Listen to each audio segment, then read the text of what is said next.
Hey everybody, it's Tommy Anderson with another little modeling minute. Just a little tip of something I ran into while working on my Monogram Korean War Mig-15. It's going to be my companion piece to my North American F-86 Sabre by Monogram also. I got this at a secondhand store and it was only $6. So of course I'm going to get it. And I'm sure a lot of us have been through these situations. I went through it as quick as I could and looked like everything was there. And it was for the most part until I started assembling and I realized there is no control panel. So what do? Something we all face. I scratch built a new one. I'm going to tack on some photos after I get done talking here to show you what I did.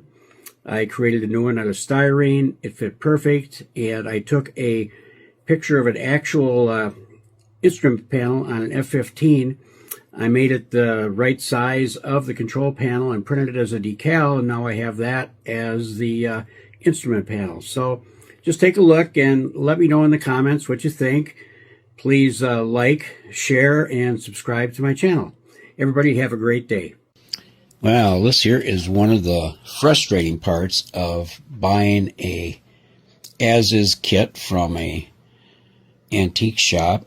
It was only $6 for this Mig-15 kit from Monogram, and I went through everything. I thought it was all here, but it's missing the control panel, instrument panel. Number 23 is gone. Somebody probably took it out because they were missing one for their kit.